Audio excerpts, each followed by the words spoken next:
बहुत बहुत स्वागत है आपका रसायन विज्ञान में। आज हम आपके बीच हैं रासायनिक संयोग के नियम के साथ। ब्रह्मांड में जब हम नज़र डालते हैं तो ब्रह्मांड में हमें बहुत कुछ देखने को मिलता है। बहुत सारे पदार्थ हमको विविध रूप में दिखाई देते हैं। इस यूनिवर्स का यानी ब्रह्मांड का निर्माण दो कारकों से हुआ है, दो घटक से।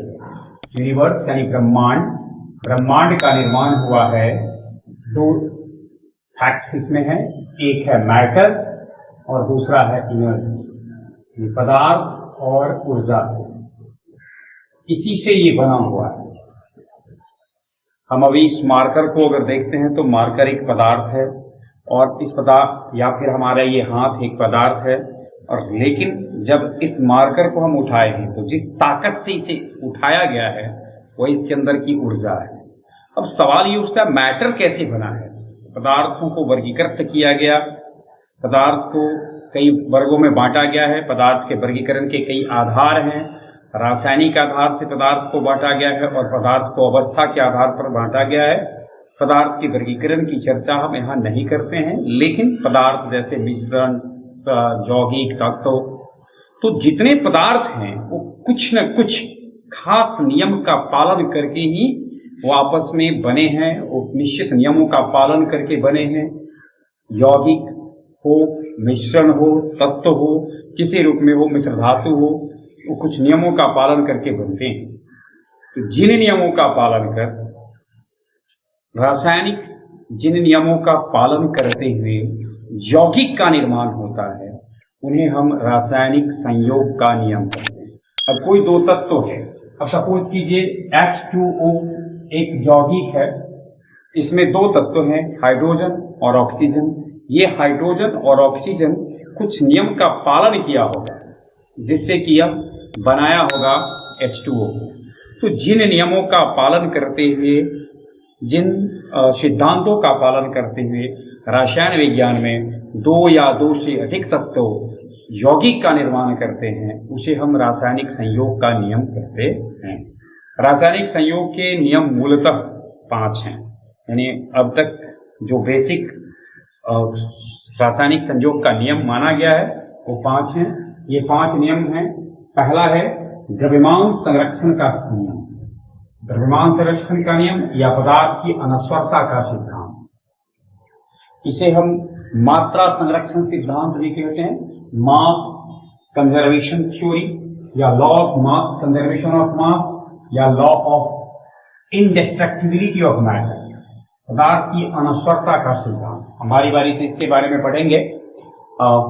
इसको देने वाले थे फ्रांस के वैज्ञानिक लावोजियर। लावोजियर ने इसको दिया था। लावोजियर साहब ने 1789 ईस्वी का वैश्विक इतिहास में विशेष महत्व है, क्योंकि इसी वर्ष फ्रांस की राज्य क्रांति भी हुई थी। फ्रांस की राज्य क्रांति भी हुई थी और लावोजियर साहब का रिश्ता भी फ्रांस से ही था। तो फ्रांस की राज्य क्रांति के वर्ष ही फ्रांसीसी वैज्ञानिक लावोजियर ने द्रव्यमान संरक्षण का नियम दिया। क्या है द्रव्यमान संरक्षण का नियम, हम इसे आगे भी देखेंगे। अगला नियम जो देखते हैं वो है स्थिर अनुपात का नियम, इसे अचर अनुपात का नियम भी कहा जाता है। इसे देने वाले थे जोसेफ प्राउस्ट। फिर एक बार फ्रांस से ही वर्ष थोड़ा सा बदला हुआ, 1897 ईस्वी में दिया था जोसेफ प्राउस्ट ने। गुणित अनुपात का नियम, जिसे गुणज या अपवर्त्य समानुपात का नियम भी कहते हैं, इसे दिया जॉन डाल्टन ने 1803 ईस्वी में। उसके बाद व्युत्क्रम अनुपात का नियम, व्युत्क्रम समानुपात का नियम, लॉ ऑफ रेसिप्रोकल प्रोपोर्शन, इसको दिया रीचर जर्मनी के थे और वर्ष था 1792। फिर इसके बाद एक गैसीय नियम है गेलुशाक साहब का, गैसीय आयतन का नियम। इसे आयतन संयोग का नियम कहते हैं। इसे गेलुशाक ने दिया, फ्रांस के थे, 1808 ईस्वी में। तो कुल मिलाकर के 5 रासायनिक संयोग के नियम है। अब हम बारी बारी से देखेंगे रासायनिक संयोग के नियम में। सबसे पहले हम देखते हैं द्रव्यमान संरक्षण का नियम। सबसे पहले अब हम देखते हैं द्रव्यमान संरक्षण का नियम। संरक्षण शब्द का अर्थ क्या होता है? संरक्षण, अनश्वरता। संरक्षण शब्द का अभिप्राय होता है, जहां कहीं भी संरक्षण लगा हो, यह बताता है कि टोटली जो टोटल अमाउंट होता है वह नियत होता है, वह अपरिवर्तनीय होता है, वह बदलता नहीं है, स्थिर होता है। अब यह सिद्धांत, चाहे ऊर्जा संरक्षण का सिद्धांत हो, संवेग संरक्षण का सिद्धांत हो, द्रव्यमान संरक्षण का सिद्धांत हो, और सबसे पहले अगर हम इसे बहुत बहुत पीछे जाएं तो माइथोलॉजी में भगवान कृष्ण ने अर्जुन को जो आत्मा संरक्षण का सिद्धांत कह सकते हैं, जिसमें कि उन्होंने कहा आत्मा अजर है, अमर है, अनश्वर है, और उसका न नष्ट होता है, न उत्पन्न होता है, न निर्मित होता है, न जन्म लेता है, और न ही वह मरता है। तो ठीक उसी तरीके से देखेंगे, संरक्षण सिद्धांत कहता है कि किसी खास सिस्टम में, किसी खास प्रक्रम में कुल अमाउंट जब नियत हो तो उसे हम कहते हैं कि यह संरक्षित है। द्रव्यमान संरक्षण का नियम देते हुए लावोजियर साहब ने बताया कि किसी रासायनिक संयोग में भाग लेने वाला का द्रव्यमान और उससे जो उत्पन्न होता है उसका द्रव्यमान दोनों बराबर होता है। अर्थात भाग जो लेता है रासायनिक अभिक्रिया में, प्रतिकारक, रिएक्टेंट जिसको बोलते हैं, और उत्पन्न होता है रिजल्टेंट।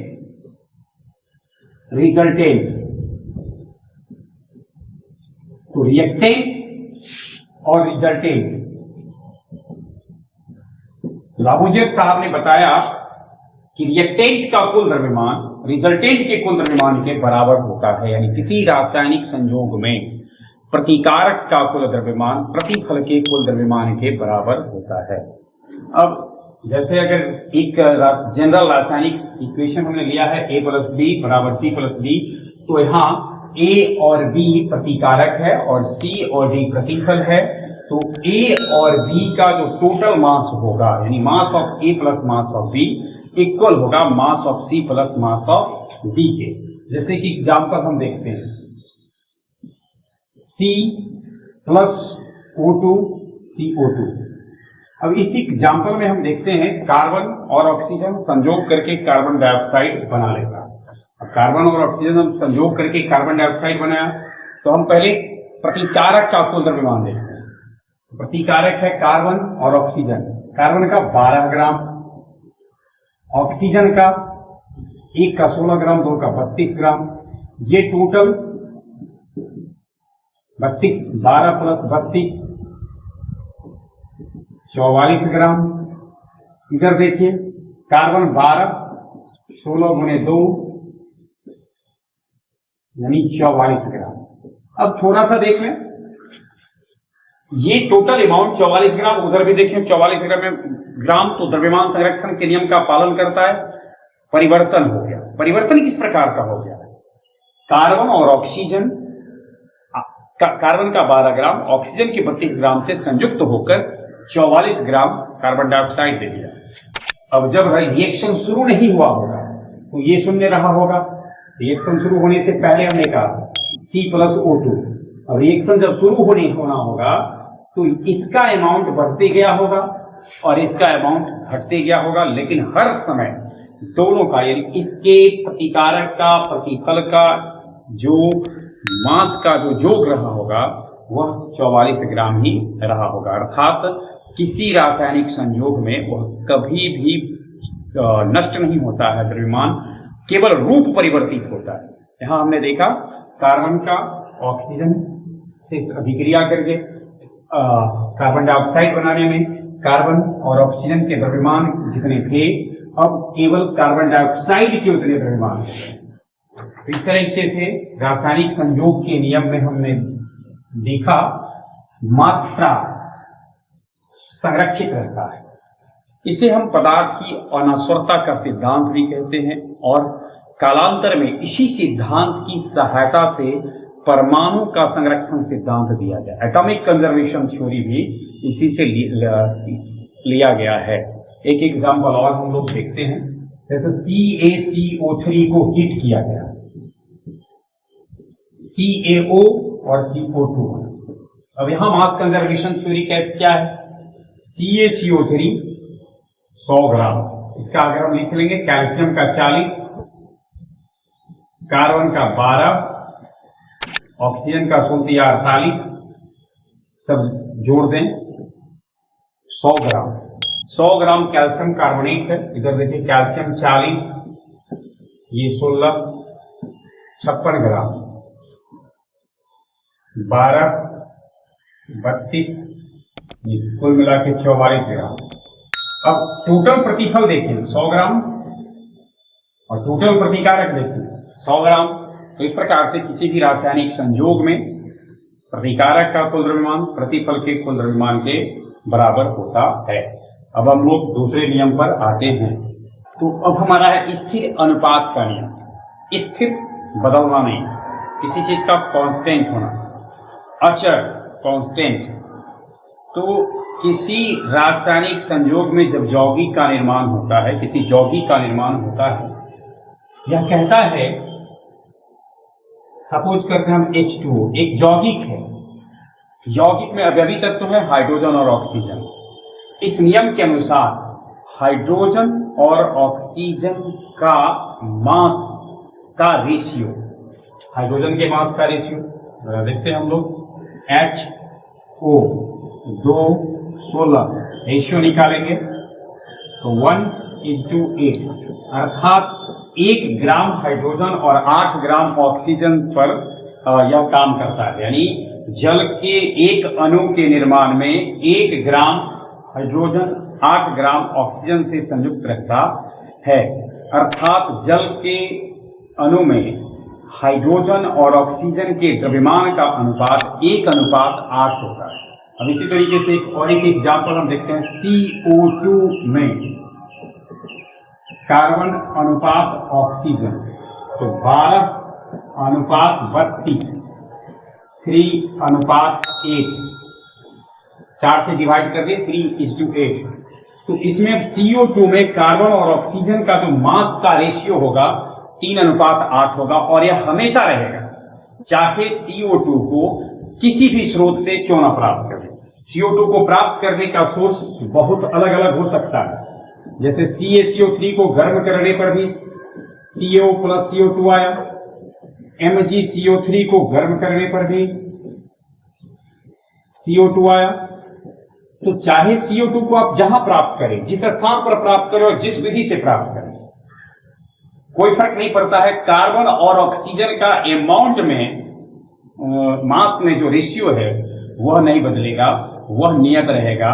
तो यह नियम कहता है किसी यौगिक में अवयवी तत्वों का द्रव्यमान का अनुपात सदैव नियत रहता है, वह उसके निर्माण की विधि से स्वतंत्र होता है।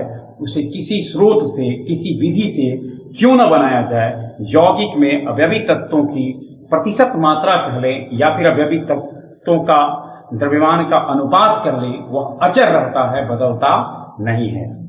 अब जैसे हमने कहा H2O कई स्रोत से प्राप्त किया जा सकता है, लेकिन चाहे जिस स्रोत से भी प्राप्त किया जाए, हाइड्रोजन और ऑक्सीजन का अनुपात उसमें 1:8 ही होगा मास के अनुसार।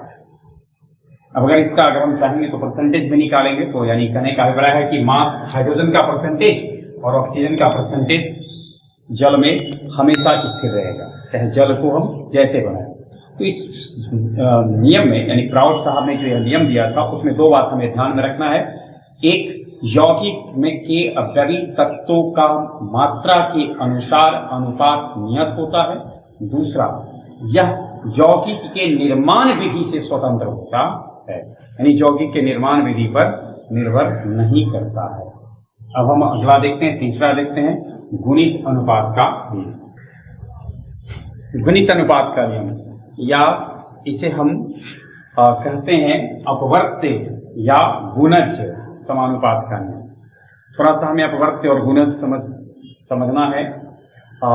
जब हम किसी संख्या का अपवर्त्य निकालने के लिए कहते हैं कि अपवर्त्य क्या होता है, एक एग्जाम्पल देखते हैं। 5 का अपवर्त्य, तो 5 का अपवर्त्य वे सभी संख्याएं होती हैं जिसमें 5 से भाग लग जाता हो, जो 5 से विभाज्य हो। 5 का अपवर्त्य 5 गुना 1 5 गुना 2, 5 गुना 3, सो 5 इंटू 0 भी होता है, 0 सारी संख्याओं का अपवर्त है। तो अपवर्त का अभिप्राय होता है उसका इंटीग्रल इंटीजर से गुना करने पर, किसी इंटीजर से गुना करने पर जो गुणनफल प्राप्त होता है उसका अपवर्त होता है। तो अब हम यहाँ देखते हैं कि इस स्थिर अनुपात गुणित अनुपात के नियम में इसका क्या अर्थ होता है। यह नियम कहता है, जॉन डाल्टन साहब ने इस नियम को दिया था 1803 ईस्वी में। डाल्टन साहब का संबंध ब्रिटेन से था। उन्होंने बताया जब दो तत्व आपस में संयोग कर 2 या 2 से अधिक यौगिक बनाते हैं, ऐसे ढेर एग्जाम्पल मिलेंगे आपको। 2 ही तत्व है और अनेक प्रकार के यौगिक, कार्बन और हाइड्रोजन पर बात करें तो जितने हाइड्रोकार्बन कार्बन और हाइड्रोजन से बने CH4, C2H6, methane, ethane, propane, butane, pentane, ethane, ethylene, acetylene, लेकिन उसमें गुणित अनुपात का नियम क्या कहता है? कहता है कार्बन और हाइड्रोजन का जो CH4 में कार्बन का होगा वह C2H6 में जो होगा वह उसमें कार्बन का जो फिक्स्ड हाइड्रोजन के जिस डिफरेंट से संयोग किया होगा वह एक दूसरे का मल्टीपल होगा, एक दूसरे का मल्टीपल है। इसका अभिप्राय क्या है? कोई किसी का हो सकता है। अर्थात यह कहता है जब 2 तत्व आपस में संयोग कर 2 या उससे अधिक यौगिक का निर्माण करते हैं तो एक तत्व का स्थिर अनुपात दूसरे तत्व के जिस भिन्न भिन्न से संयोग करता है, एक तत्व की जो निश्चित मात्रा, ध्यान में रखना, एक का नियत होगा, दूसरे का भिन्न भिन्न होगा, वह जो दूसरे का भिन्न भिन्न होता है वह मल्टीपल रूप में होता है, अपवर्त रूप में होता है। यानी एक तत्व का नियत मात्रा दूसरे तत्व की जिस डिफरेंट मात्रा से संयोग करता है वह मल्टीपल फॉर्म में होता है, वह एक दूसरे का इंटीग्रल मल्टीपल होता है। एक एग्जाम्पल हम देखते हैं, जैसे कार्बन और ऑक्सीजन आपस में संयोग कर 2 यौगिक बनाता है, कार्बन डाइऑक्साइड और कार्बन मोनोऑक्साइड। कार्बन डाइऑक्साइड देखिए, कार्बन डाइऑक्साइड में कार्बन का परमाणु द्रव्यमान हो गया 12, कार्बन की मात्रा 12 ग्राम, ऑक्सीजन का 32 ग्राम। कार्बन मोनोऑक्साइड में देख लें 12 और 16। इसमें नियत किसका नजर आ रहा है? कार्बन का परमाणु द्रव्यमान नियत आ रहा है। ऐसे हम अगर इसका रेशियो भी निकालते तो कार्बन और CO2 में कार्बन और ऑक्सीजन 3:8 में है, अर्थात 3:8 में है। 3 ग्राम, प्रत्येक 3 ग्राम कार्बन पर 8 ग्राम ऑक्सीजन है। दूसरा कार्बन मोनोऑक्साइड पर देखेंगे तो कार्बन मोनोऑक्साइड में प्रत्येक 3 ग्राम कार्बन पर 4 ग्राम ऑक्सीजन है। तो इस दोनों में हमें ध्यान देना है। स्थिर कौन सा किसका है? कार्बन का। कार्बन का 3, कार्बन का 3, बच गया वो ऑक्सीजन का है। ऑक्सीजन का क्या है? ऑक्सीजन का कार्बन डाइऑक्साइड में है 8 और कार्बन मोनोऑक्साइड में है 4। उसका मल्टी देखिए, 4 और 8 में कोई रिश्ता है, भाग देकर के देख लें, सीधा पूर्णांक भागफल प्राप्त होता है और उसका भागफल पूर्णांक में प्राप्त होना यह हमें बताता है कि वह एक दूसरे का अपवर्त्य रूप है।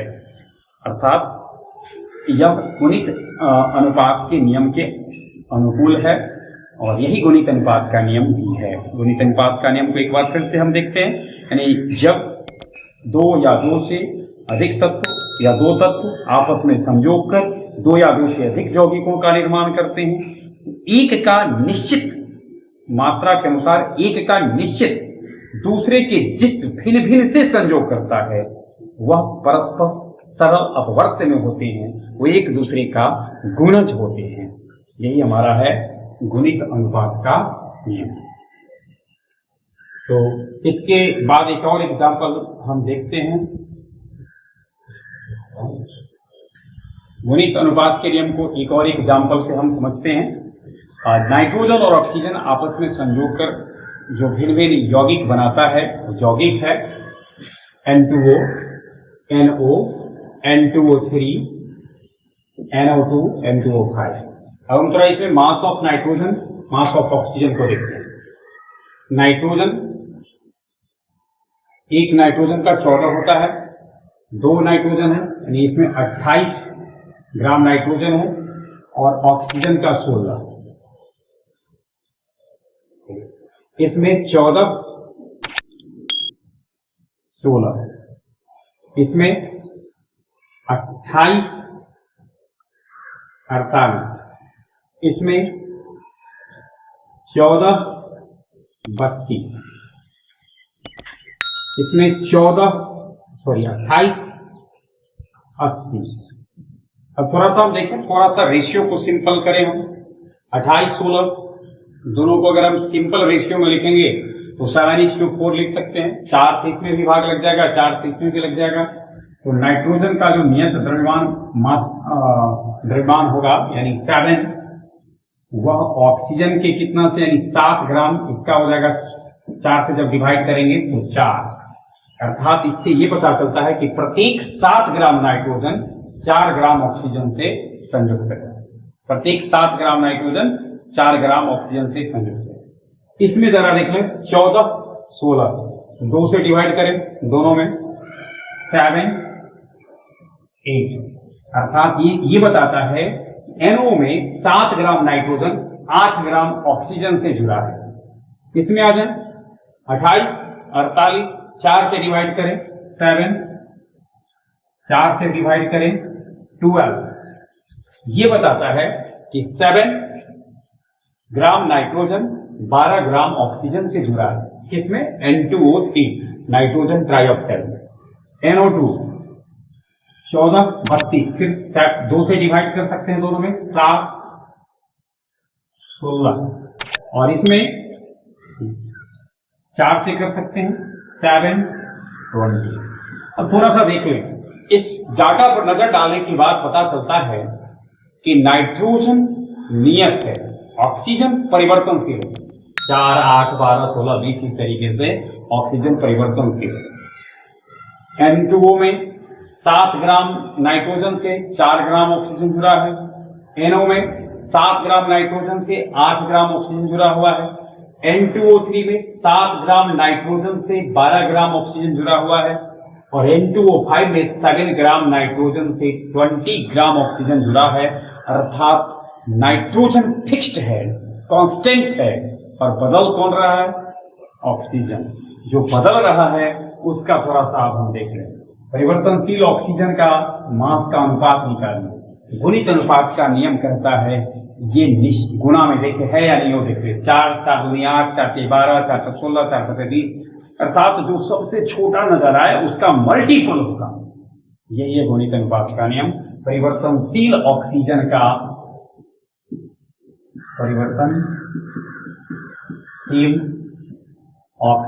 का के द्रव्यमान का अनुपात, यहां देखिए क्या है, 4:8 12 16 20। इसको हम दे सकते हैं 1 2 3 4। हाइट सरल रूप में है, अपवर्त्य रूप में है, कोई फ्रैक्शन में नहीं है, कोई इरेशनल नहीं है, इसलिए इसे हम कहते हैं कि यह अपवर्त्य रूप में है।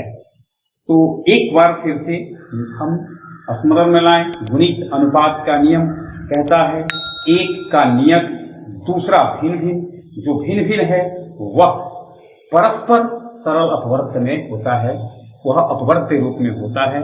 हम भाषाई रूप से इसको इस तरह से कह सकते हैं, जब दो तत्व आपस में संयोग कर 2 या उससे अधिक यौगिकों का निर्माण करते हैं तो उनमें एक तत्व की नियत मात्रा दूसरे तत्वों की भिन्न भिन्न मात्राओं से संयोग करती है। उन मात्राओं का अनुपात नियत होता है, वह स्थिर होते हैं, वो सरल अपवर्त्य रूप में होते हैं, पूर्णांक रूप में उनका अनुपात हमें प्राप्त होता है।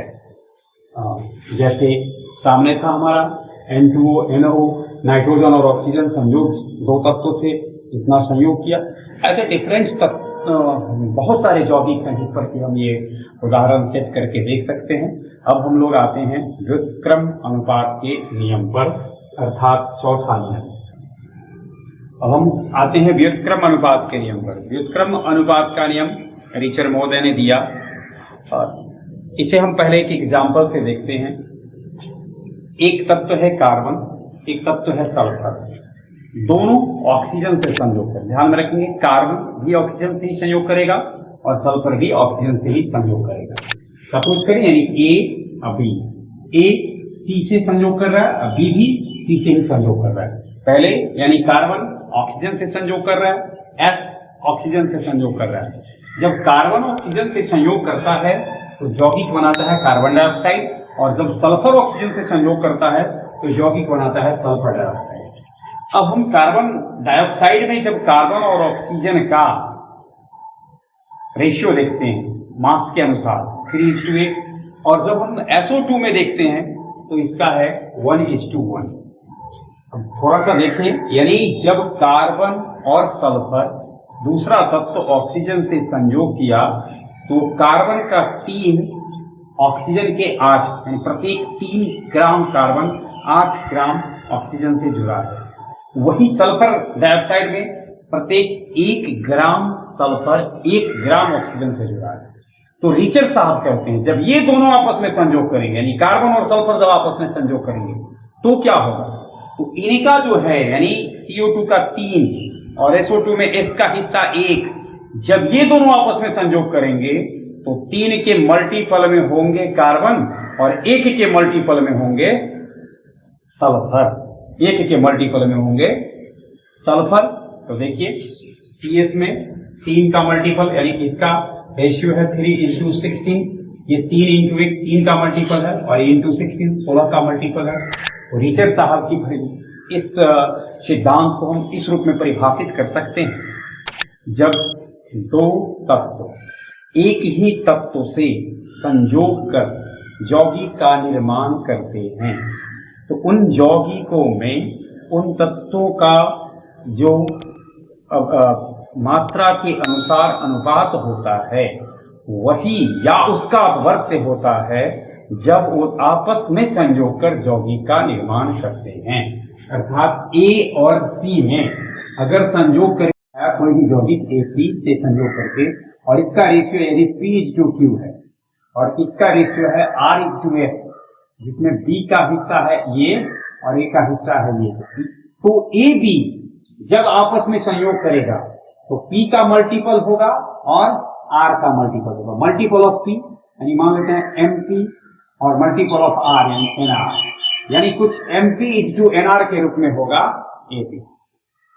फिर से एक बार ध्यान में रखना है, जब दो तत्व एक तीसरे तत्व से A B एक तीसरा तत्व C से संयोग करता है तो संयोग के दौरान AC में A का जो अनुपात है और BC में जो B का अनुपात है, वही जब A और B आपस में संयोग करके यौगिक का निर्माण करेंगे तो उसी अनुपात में होंगे या उसके मल्टीपल रूप में होंगे। यही है हमारा व्युत्क्रम अनुपात का नियम। जैसा कि हम लोगों ने इसमें देखा, कार्बन डाइऑक्साइड, कार्बन और सल्फर ऑक्सीजन भिन्न तत्व है, उससे संयोग किया, पहले C और O CO2 बनाया, S और O SO2 बनाया। जब आपस में संयोग किया तो यहाँ पर जो कार्बन का मास का रेशियो था और सल्फर का SO2 में जो मास का रेशियो था उसी के रूप में रहा या उसके मल्टीपल रूप में है। यहाँ मल्टीपल रूप में स्थिर रूप में यानी 3:1 है तो इसको भी हम मल्टीपल कहेंगे, और 1:16 कहने का अभिप्राय है कि ये भी फ्रैक्शन में नहीं आएगा, अर्थात 3 का कोई मल्टीपल नहीं होता, 6 होता, 9 होता, 12 होता, 4 5 7 ये सब नहीं आएंगे। अब हमारा अगला है और लास्ट है गे-लुसाक का गैसीय आयतन का नियम। गे-लुसाक साहब ने जो नियम दिया वह गैसीय अभिक्रियाओं के लिए। अब हमें ये समझना पड़ेगा पहले गैसीय अभिक्रिया कहते किसको है। वैसी रासायनिक अभिक्रिया जिसमें भाग लेने वाला गैस हो और जो उत्पन्न उत्पाद हो वो भी गैस, यानी 2 या उससे अधिक गैसें उत्पाद के रूप में एक या एक से अधिक गैसें दे रही हो या एक गैस उत्पाद के रूप में एक से अधिक गैस दे रही हो, तो ऐसी रासायनिक अभिक्रिया को गैसीय रासायनिक अभिक्रिया कहते हैं। और गैसीय रासायनिक अभिक्रिया के संदर्भ में गे-लुसाक साहब ने कहा कि यदि समान ताप दाब पर किसी गैसीय अभिक्रिया को कराया जाए तो अभिक्रिया में भाग लेने वाले प्रतिकारक और अभिक्रिया से प्राप्त होने वाले प्रतिफल जो दोनों गैस ही होंगे, उनके आयतन सदैव सरल पूर्णांक, उनके आयतन का अनुपात सदैव सरल पूर्णांक में होता है, या कह सकते हैं उनके आयतन सदैव सरल पूर्णांक में होते हैं, फ्रैक्शन में नहीं आते। 1, 2, 3 इस रूप में आते हैं। फिर से एक बार देखते हैं, यानी किसी गैसीय अभिक्रिया में प्रतिकारक और प्रतिफल के आयतन के अनुपात सदैव सरल अपवर्त के रूप में होते हैं, सरल पूर्णांक में होते हैं, सदैव सरल पूर्णांक में होते हैं, सिंपल इंटीजर रूप में होते हैं। अब जैसे एक रासायनिक अभिक्रिया है, N2 3H2 2NH3, nitrogen gas है, हाइड्रोजन भी गैस है और अमोनिया भी गैस है। समान तापदाब पर यह रासायनिक अभिक्रिया हो रही है। नाइट्रोजन गैस, हाइड्रोजन गैस और अमोनिया गैस, प्रतिकारक गैस, प्रतिफल गैस। एक बीच में ये चिन्ह आया है, इसको भी थोड़ा सा हम लोग समझते चलेंगे। उत्क्रमणीय अभिक्रिया का द्योतक होता है, रिवर्सिबल रिएक्शन।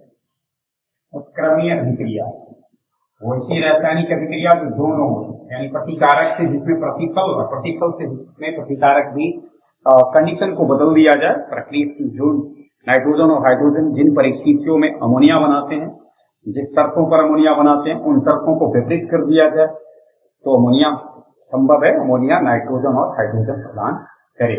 तो ऐसी रासायनिक अभिक्रिया को जिसको की कंडीशन बदलकर, स्थिति बदलकर उल्टा दिशा में लाया जा सकता है, उसे उत्क्रमणीय अभिक्रिया। उत्क्रमण होता है उल्टा, तो उत्क्रमणीय अभिक्रिया है। हमने केवल चिन्ह को बताया और ये चिन्ह उत्क्रमणीय अभिक्रिया को बताता है। इसका ये चिन्ह ऊपर वाला चिन्ह बता रहा है नाइट्रोजन और हाइड्रोजन मिलकर अमोनिया हो रहा है, इसको हम लोग कहते हैं फॉरवर्ड रिएक्शन। और अब ये चिन्ह जो नीचे वाला है उसको बोलते हैं बैकवर्ड रिएक्शन। तो इस तरीके से ये रिएक्शन उत्क्रमणीय है। लेकिन गेल-लुसाक साहब का ये गैसीय आयतन नियम के संदर्भ में जब हम इस रिएक्शन को देखेंगे तो नाइट्रोजन का एक आयतन भाग लिया है, एक मोल भी कह सकते हैं हम, हाइड्रोजन का 3 है और अमोनिया का 2 है। तो गेल-लुसाक साहब कहते हैं 1, 3, 2 यह सिंपल इंटीजर में है, सब इंटीजर के रूप में है, इसलिए यह गेल-लुसाक के गैसीय आयतन नियम के अनुकूल है, उनके अनुसार यह तो चलता है। एक और नियम, एक और एग्जाम्पल हम लोग देखते हैं। H2 gas, Cl2 gas. Suppose कीजिए कि HCl बनाया, ये भी गैस रूप में है 2, तो H2 का वॉल्यूम के अनुसार है 1 वॉल्यूम, Cl के वॉल्यूम के अनुसार है 1 वॉल्यूम और इसके वॉल्यूम के अनुसार है 2 वॉल्यूम। फिर ये आया 1:1:2। तो इस तरीके से ऐसी अभिक्रियाएं जितनी भी होती है वह सिंपल जो आयतन देते हैं वो बिल्कुल इंटीजर रूप में देते हैं और सरल इंटीजर रूप में इनका आयतन होता है। अब हमको जितने भी रासायनिक संयोग होंगे, रासायनिक अभिक्रियाएं होंगी, उनमें इन नियमों का पालन होता है, उस पर हम को न्यूमेरिकल सॉल्व करना पड़ेगा। अपेक्षा है आप इस पर प्रयास करेंगे। इन्हीं अपेक्षाओं के साथ हमारा रासायनिक संयोग के नियम की बेसिक बातें समाप्त होती है और एक अनुरोध है, जो बात हमने जो तथ्य आपके समक्ष प्रस्तुत किया जाता है, जितनी बातें रखी जाती है वो आधारभूत है और इससे विशेष आपको खुद हासिल करना होता है। अपेक्षा है, उम्मीद है आप स्वाध्याय से और स्वसाधना से जो हमारी तरफ से जो सहयोग मिल रहा है उससे आप अधिक से अधिक लाभ अर्जित कर सकते हैं। धन्यवाद।